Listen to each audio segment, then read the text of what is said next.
नमस्कार आप सभी को। मेरा नाम है अशोक वीर यादव एडवोकेट और मैं आप सभी के लिए लीगल एडवाइस पर वीडियोस अपलोड करता हूं, जो कि आप सब लोग उसको लाइक करते हैं, पसंद करते हैं, शेयर करते हैं, सब्सक्राइब भी करते हैं। और अब तक अगर आपने इस लोग सब्सक्राइब नहीं किया तो तुरंत कर लीजिए, ताकि आने वाले टाइम में आपके लिए नई जानकारी मिल सके और आप इस जानकारी से अवेयर हो सके। तो बहरहाल आज हम बात करते हैं एक ऐसी ही घटना की, जो कि आपने थंबनेल में देख लिया होगा कि लड़की जो पत्नी है वो कब सोचती है कि अब मुझे अपने ससुराल में जाना चाहिए। जहाँ पर मैंने कुछ गलती कर दी, उस गलतियों का वो पछतावा करते हुए सोचती है कि अब मुझे घर पे उस घर में वापस जाना चाहिए, जहाँ से कि वो पहले कुछ समय पहले या कुछ साल पहले उसने वो घर किसी गुस्से के कारण या फिर किसी गलती जो कि कर दी गई थी उसके द्वारा उसने छोड़ दिया था उस घर को। अब काफ़ी मुकदमे करने के बाद जो है वो लड़की जो पत्नी जो है वो वापस वहीं पर जाना चाहती है। ऐसा क्यों होता है और कब होता है? तो यही मैं आपको इस वीडियो के माध्यम से बताऊंगा कि कब कब जो आपकी पत्नी है वो ये चाहती है कि अब मुझे ससुराल में जाना चाहिए, अब मुझे मेरा जो गुजारा है वो वहीं पर होगा, मेरा समय जो है वो वहीं पर होगा। और इसीलिए महिलाएं जो हैं, पत्नियां जो हैं, वो चाहती हैं कि अब मुझे घर पर उसी घर पर जाना चाहिए।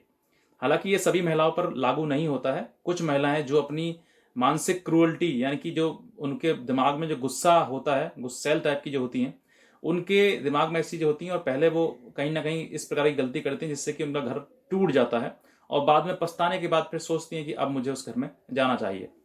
हालांकि कोई बात नहीं, कहीं ना कहीं गलत करने के बाद जो है उसको पछतावा हुआ तो ये बहुत अच्छी बात है, क्योंकि कहीं ना कहीं तो ये चीज़ समझ में आई कि हाँ जो मैंने किया वो गलत किया। लेकिन कुछ महिलाएं तो ऐसी हैं जो सोचती ही नहीं है, वो लगातार गलत पे गलत, गलत पे गलत करती चली जाती हैं और एक समय ऐसा आता है कि उनके पास ना ही तो अपने पति का घर बचता है और ना ही अपने मायके वालों का घर बचता है।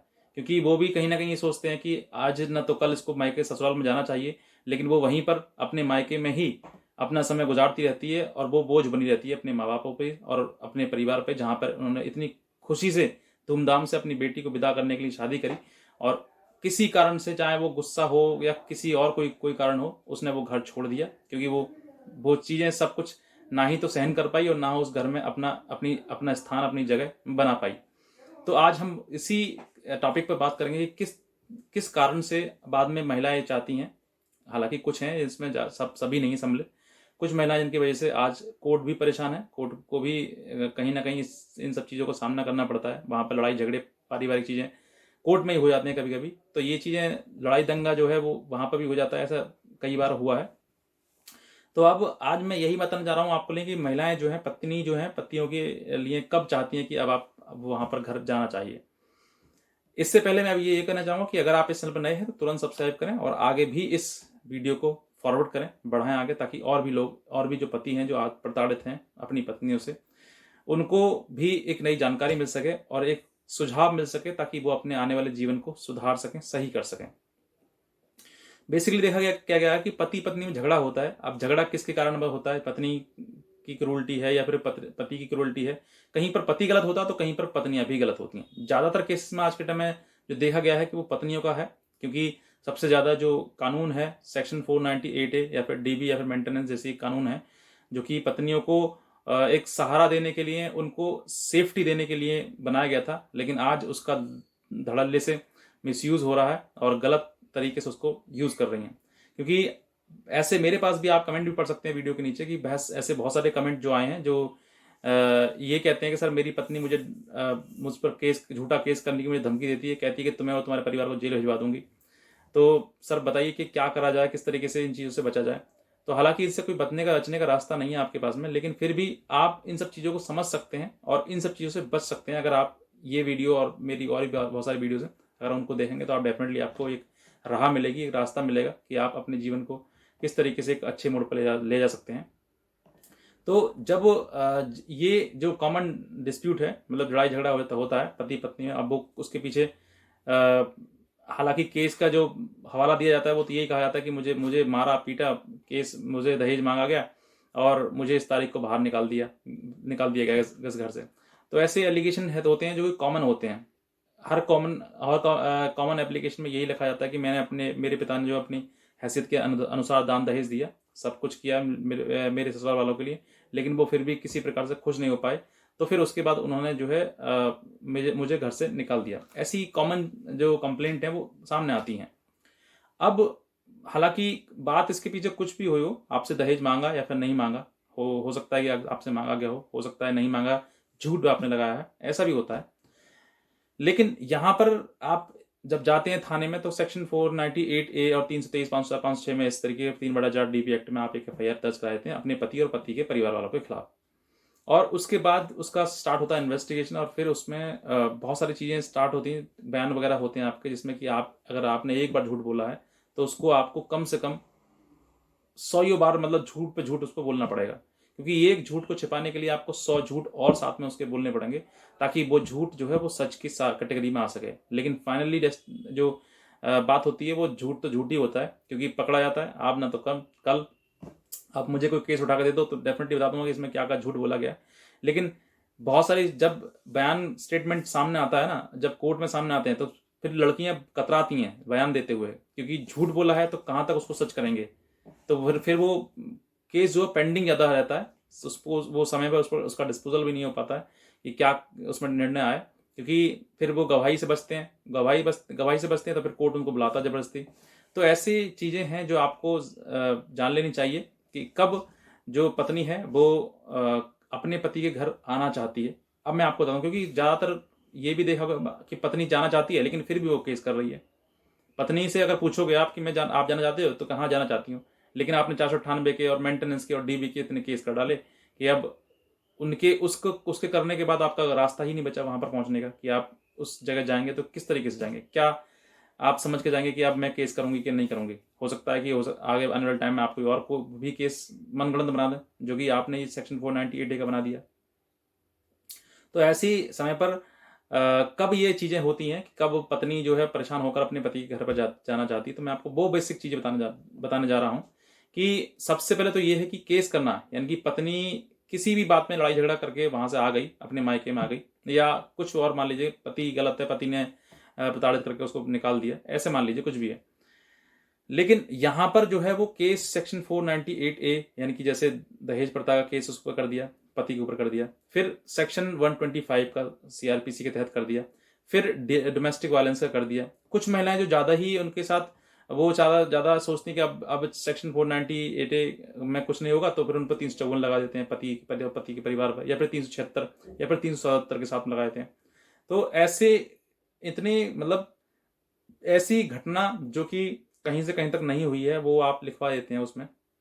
उसके बाद सोचते हैं कि अब मुझे पति के घर जाना है। तो जाना क्यों है? क्योंकि देखिए 498 का जब भी केस रजिस्टर होता है तो केस रजिस्टर होने के बाद पत्नी के दिमाग में ये रहता है कि अब इसकी गिरफ्तारी होगी और अब ये जेल जाएगा, ये और इसका परिवार, जो कि उसके मन के मुताबिक होता ही नहीं है। तो वहां पर उसकी एक हार हो जाती है। हार का मतलब कि वो सोच के मानसिकता उसने ये बना रखी है कि अब मैं इसको दहेज का मेरा मुकदमा लिखवा दिया, अब ये देखो थोड़ी देर में ये और इसका परिवार जेल में जाने वाला है, जितने नाम दिए हैं उसने। लेकिन ऐसा होता नहीं है, इसके विपरीत होता है। ना ही तो पति को कोई दिक्कत आती है और ना ही पति के परिवार वाले जेल जा पाते हैं किसी प्रकार से। लेकिन इस यहाँ पर जो है इनका जो मानसिक चीजें होती हैं, सोचते हैं कि ऐसा हो जाएगा, वैसा नहीं होता है। तो आदमी को खुद एक टक्का लग जाती है कि मैंने झूठ लिखवाया, गलत लिखवाया था, इस वजह से वो जेल नहीं जा पाए। क्योंकि बहुत सारी महिलाएं ऐसी हैं जो बाद में हमसे ही कॉन्टेक्ट करती हैं, हमसे बताते हैं कि सर वो तो जेल नहीं जा पा रहा है, उसको तो जेल ही नहीं हो रही है, उसको तो कोई दिक्कत ही नहीं हो रही है, वो तो अपने घर आराम से रह रहा है, कोई दिक्कत नहीं। ऐसी चीज़ें होती हैं जो कि यहाँ पर ये अपने आप मन से मतलब हो जाता है कि अब मैंने झूठ लिखवाया, इस वजह से ये जेल नहीं जा पाए। अब होता है सेक्शन, अब इसके बाद ज़्यादा जो है वो वकीलों से सलाह लेते हैं, तो वकील भी उनको एडवाइस करते हैं कि आप मेंटेनेंस खर्चे का मुकदमा डालिए, मेंटेनेंस डालिए। अब मेंटेनेंस खर्चा होता है, उन्हें लगता है कि अब जैसे ही मेंटेनेंस डाल दूंगे वैसे तुरंत उसमें मेंटेनेंस बन जाएगा, जो कि बहुत सालों साल लग जाते हैं, समय पता है नहीं कुछ भी। अगर आपने बहुत लंबी लड़ाई लड़ी हो तब समझ में आता है। और यहाँ पर कि अगर लड़की भी अगर थोड़ा बहुत पढ़ी लिखी है या फिर समझदार है तो वो भी मेंटेनेंस का मतलब नहीं है कुछ भी उसमें। लेकिन यहाँ पर जो है आपने केस तो कर दिया, आप ये सोचते हैं कि अब जैसे मैंने केस कर दिया मेंटेनेंस का, वैसे तुरंत मुझे मेंटेनेंस स्टार्ट हो जाएगा। ऐसा नहीं होता है, तब भी वो टूट जाते हैं, मतलब कि अब मुझे ये भी नहीं चाहिए, ऐसा भी नहीं करना मुझे। अब जो सोचते हैं कुछ और नया हथकंडा अपनाना चाहिए, फिर वो डोमेस्टिक वायलेंस का केस चलते हैं। वो सोचते हैं, क्योंकि उनको वकील है वो समझाता है कि आपको इसमें भी कुछ एक्सपेंसेस मिलेंगे, खर्चा मिलेगा। जब पति जो है वो कोर्ट जा ही नहीं पाता है, वो सोचता है कि जब पुलिस ले जाएगी तभी मैं जाऊंगा, तो फिर वो नहीं जा पाता, तो फिर उसमें भी सालों साल लग जाते हैं। इसमें भी क्योंकि केस करना और केस को चलाना दोनों में बहुत अंतर है।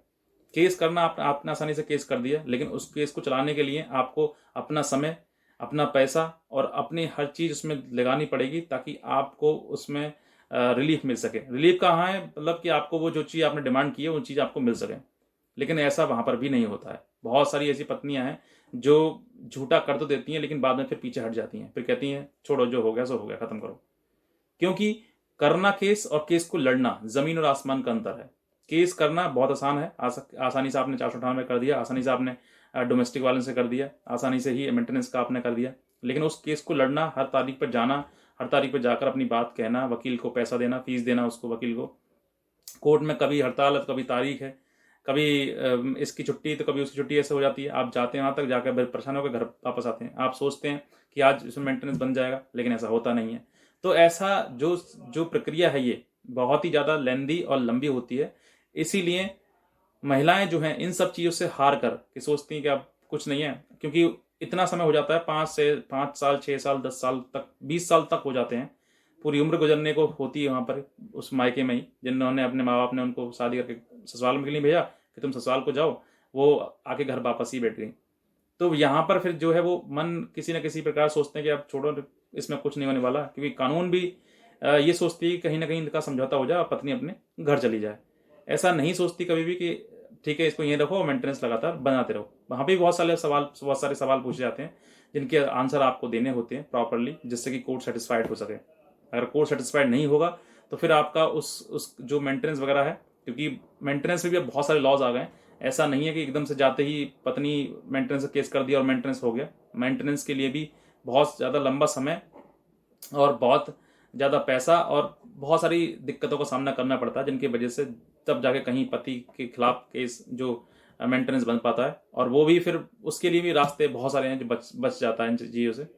तो ऐसे चीज़ें हैं जो आपको जब जब ये पत्नी को मतलब हरास कर देते हैं, क्योंकि उसने जिस समय मुकदमा किया था वो हरासमेंट आपके लिए किया था, मतलब आपको हरास करने के लिए, मतलब पति के लिए हरास करने के लिए, पति और पति के परिवार के लिए। लेकिन फाइनली केस करने के बाद उसको पता लगा कि हरास वो नहीं, वो मैं खुद होने लगी हूँ, हरासमेंट मेरा मेरा खुद होने लगा है। तो ऐसा जब समझ में आने लगता है कि हाँ अब मेरा कोई नहीं है, अब माँ बाप भी मुझे छोड़ रहे हैं धीरे धीरे धीरे धीरे, और कानून भी मेरा साथ नहीं दे रहा है, कानून में भी मेरी सुनवाई नहीं हो पा रही है, सुनवाई हो तो हो कैसे, झूठ पर थोड़ा ना हो जाएगी, सच पर होती है। तो वो सब चीज़ें जब सामने आने लगती हैं और समय बीतने लगता है, उसकी भी उम्र गुजरने लगती है, तब आपको उसको समझ में आता है कि चलो आप पति के घर ही चलते हैं। जो मुझसे गलतियां हो गई, उन गलतियों को माफ़ी मांगते हुए या उनको छोड़ते हुए, समझते हुए अपने घर परिवार जाना चाहिए, संभलना चाहिए। तब तक बहुत देर हो जाती है। जब ऐसे महिला को जब लगता है कि अब मुझे वहां जाना चाहिए, तब तक बहुत देर हो चुकी होती है। वो समय जो है, जो समय आपका एक दूसरे के साथ रहने का था, एक दूसरे के साथ पति पत्नी वाले संबंध जो बनाने थे, जो चीज़ें आपको करनी थी, परिवार बढ़ाना था, वो सब कुछ आपने खत्म कर दिया। और अब आप सोच रहे हैं कि अब अंतिम समय पर, मतलब काफ़ी समय हो गया, बीते सालों साल हो गए, तब आप सोच रहे हैं चलिए अब वहाँ चलते हैं। तो आप सोच कर देखिए, जब आपने इतना बुरा कर दिया, उसको इतना कोर्ट कचहरी, उतना समय खराब कर दिया, इतना पैसा उसका भी लगवा दिया, क्योंकि चीज़ें बिना पैसे के चलती नहीं है, हर चीज़ हर जगह पर पैसा चलता है। और बाद में फिर आप सोचते हैं कि चलो आप उसके घर में जाना चाहिए, या फिर आप ये कॉमन चीज़ हो कहते हैं कि उसने तो मुझे छोड़ दिया। उसने आपको नहीं छोड़ दिया, लेकिन आपने उससे खुद छुड़वा लिया। अगर आप यहाँ पर समझते, थोड़ा सोचते कि मुझे परिवार है वो मेरा, मैं उस परिवार में मुझे जाना है, आज न तो कल जाना है, जब जाना ही है तो मुझे ऐसे चीज़ें क्यों करनी है। हालांकि मैं सभी महिलाओं के लिए नहीं कह रहा हूँ, लेकिन जो महिलाएं झूठा करती हैं मैं उनके लिए सीधे बात कह रहा हूँ कि जो झूठा केस करती हैं और पति और पति के परिवार को हरास करने के लिए, परेशान करने के लिए, उनको जेल भिजवाने के लिए करती हैं, उन पत्नियों के लिए कह रहा हूँ मैं कि ऐसा आप बिल्कुल भी ना करें। और अगर आपने ठान लिया कि मुझे उस परिवार में जाना ही नहीं है, तो आप पूरा करें और जी तोड़ जितना आप ताकत लगा सकते हैं उतना लगाइएगा। लेकिन वहां पर जाने की फिर दोबारा मत सोचिएगा, क्योंकि ये केस करने के बाद जो है आप खुद इन सब चीज़ों से नहीं निकल पाएंगे पूरी लाइफ, क्योंकि आप खुद कहीं ना कहीं चीज़ों को परेशान करेंगे, और फिर मन में आपके करेंगे तो फिर पति के भी करेंगे। तो वो भी इंसान है, उन चीज़ों वो भी उसको चीज़ें याद आती हैं कि मेरे साथ इसने कितना बुरा किया है।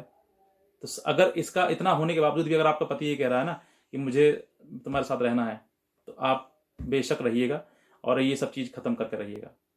अगर आप जीवन में दो ही चीज़ मिलेंगे आपको, या पति मिलेगा या फिर ये केस। तो आप केस करोगे तो पति कहाँ से मिल पाएगा। तो बहरहाल मैं यही कहना चाह रहा हूँ कि जब पत्नियां बहुत ज़्यादा परेशान हो जाती हैं अपने इन सब चीज़ों से और ये केसबाजी से, तो फिर आपको समझ में आता है कि हाँ, मुझे वहाँ पर जाना चाहिए। तो बेहतर है कि आप, अगर आपने केस किए हैं तो आप केस लड़िएगा, क्योंकि अब तो इतना हो गया है, तो होने के बाद जो है वो चीज़ें ठीक हो जाती हैं, बहुत अच्छी बात है। नहीं हो पाती हैं तो आप खुद को कोसिएगा कि मैंने ये गलत क्यों किया। मैं सभी के लिए नहीं कह रहा हूँ, लेकिन जिसने गलत किया है उसके लिए कह रहा हूँ। क्योंकि कुछ महिलाओं की वजह से दूसरी और महिलाएं जिनके साथ रियलिटी में होता है, रियल में हुआ है, उनको भी न्याय नहीं मिल पाता है। क्योंकि न्याय नहीं मिल पाएगा तो फिर वो पत्नियां जो है वो भी सोचेंगे कि कानून में कुछ है ही नहीं। ऐसा नहीं है, कानून बहुत आपका साथ देती है, सपोर्ट करती है आपको, लेकिन कानून को सच तो बताओ एटलीस्ट। जब आप सच नहीं बताओगे तो फिर कानून को भी समझ में आ जाएगा कि ये झूठ है, और फिर जो चीज़ें हैं, जो केसेस हैं, वो आपके स्लो डाउन हो जाएंगे। तो ये बेहतर है कि आप, अगर सही में सच में आपके साथ में ऐसा हुआ है तो आप लड़िएगा, बिल्कुल लड़िएगा, और सही चीज़ों को आप कोर्ट को पहुंचाएं, सही चीज़ों को आप थाने तक पहुंचाइए। जो डिस्प्यूट है आपका किसी बात को लड़ाई झगड़ा लेकर, इस केस दहेज की प्रथा को ना लेकर कोई और बात पर डिस्प्यूट है, तो आप उस डिस्प्यूट को खत्म करिएगा। आप एक डिस्प्यूट खत्म करते नहीं है, दूसरे में उलझ जाते हैं, और वो भी झूठे तरीके से। तो जो डिस्प्यूट है उसी पर आप फोकस करिए, गलत जो है वो वही उसी का विरोध करिए। सही चीजों का विरोध गलत तरीके से मत करिएगा। अगर सही चीजों को गलत तरीके से करेंगे तो फिर आपको ना ही तो पति मिलने वाला है, और ना ही ये समय, सब कुछ आपसे छूट जाएगा। तो दोनों के लिए ही है। अगर पत्नियां गलत करती हैं तो पत्नियों को भी आप सबक सिखाएं, और पति गलत करता है तो पति के खिलाफ भी आप करें। लेकिन जहां गलत करें उनसे वही चीजें होनी चाहिए, क्योंकि कोर्ट भी इन सब चीज़ों को समझने लगा है अब। और बहुत चीज़ें हैं, अब तो बहुत ज़्यादा सुप्रीम कोर्ट की वर्डिक्ट आ चुकी है, रूलिंग आ गई है, हाई कोर्ट की भी रूलिंग आ गई है कि पति पत्नी का कोई डिस्प्यूट है, उसमें जिस तरीके से कोर्ट जितना भी कास्ते उतना समझौता कराएं, और समझौते के आधार पर उनको दोबारा परिवार के रूप में बसने दें। वरना कहीं ना कहीं अगर ऐसी गलतियां लगातार होती गई और जो घर हैं वो बिगड़ते चले गए, तो सोच कर देखिए कि एक समय कैसा आएगा। कभी बहुत कम रेयर केस होते थे जिस समय पर आप लड़ाई झगड़े होने के बाद केस होते थे एक समय पर, आज कॉमन चीज हो गई है। जैसे गर्लफ्रेंड बॉयफ्रेंड का ब्रेकअप हो जाता है, वैसे शादी के बाद तुरंत केस लेकर कोर्ट में आ जाते हैं। तो ये चीजें बहुत संभालनी है, समझना है आपको कि आप ऐसी गलतियां ना करें जिस वजह से आपको पूरे जीवन भर पछताना पड़े। क्योंकि आज के समय में ये लड़ाई झगड़ा होने के बाद बात जो डाइवोर्स तक आ जाती है, और डाइवोर्स का मतलब तलाक, और तलाक का मतलब जीवन बर्बाद, खत्म। अब अगर आप कहीं और बसाएंगे घर परिवार, तो सोचकर देखिए कि आप वहां पर कैसे फिट रह पाएंगे, जब यहाँ पर आप नहीं रह पाए। क्योंकि कुछ गलतियों को यहाँ पे भी आपको उनको सहना चाहिए था, जो आप यहाँ नहीं सह पाए, तो कल को जहां पर नई जगह पर जाएंगे वहां पर क्या वो गलतियां नहीं होंगी क्या? तो बहुत सारी चीज़ें हैं जो आपको सोचनी है, समझनी है, आपके ऊपर डिपेंड करता है कि आपको अपनी लाइफ कैसे जीनी है। मेरा कहना बस इसका उद्देश्य यही है कि जब पत्नियां जो बहुत ज़्यादा परेशान हो जाती हैं केस को लेकर लगातार हर तारीख पर, क्योंकि 3 केस चलना और 3 के साथ में कोई और भी केस कर दिया है, क्योंकि पति भी फिर एक दो केस वो भी करता है, तो फिर 4-5 केस लगातार चलना, और लगातार चलने के बावजूद आपको हर तारीख पे जाना, आपने अपनी जीवन जो है उस डेट्स पे ही निकाल दिया। तो इस वजह से जब परेशान हो जाती है महिलाएं, परेशान होने के बाद जो फिर सोचती है कि अब पति के घर जाना चाहिए, समझौता करना चाहिए। अगर किसी प्रकार से समझौता हो रहा है, बहुत अच्छी बात है, करिएगा और आगे बढ़िएगा। लड़ाई झगड़ा करना सही नहीं है, ये जीवन को नरक बना देगा, और आगे आने वाले टाइम में आप पछताएंगे। पछताए होत का जब चिड़िया चुग गई खेत, तो बहुत समय हो जाता है, बहुत देरी हो जाती है। तो बस मैं इतना कहना चाहूँगा। बाकी आज की वीडियो के लिए आप सभी का बहुत धन्यवाद। और आप जितने लोग हैं इस वीडियो को देख रहे हैं, दूसरे लोगों तक भी शेयर करें ये वीडियो को, और नीचे जो लाल रंग का बटन है तुरंत सब्सक्राइब कर दीजिएगा। तो बस इतना कहना चाहूँगा। आज की वीडियो देखने के लिए आप सभी का बहुत बहुत धन्यवाद।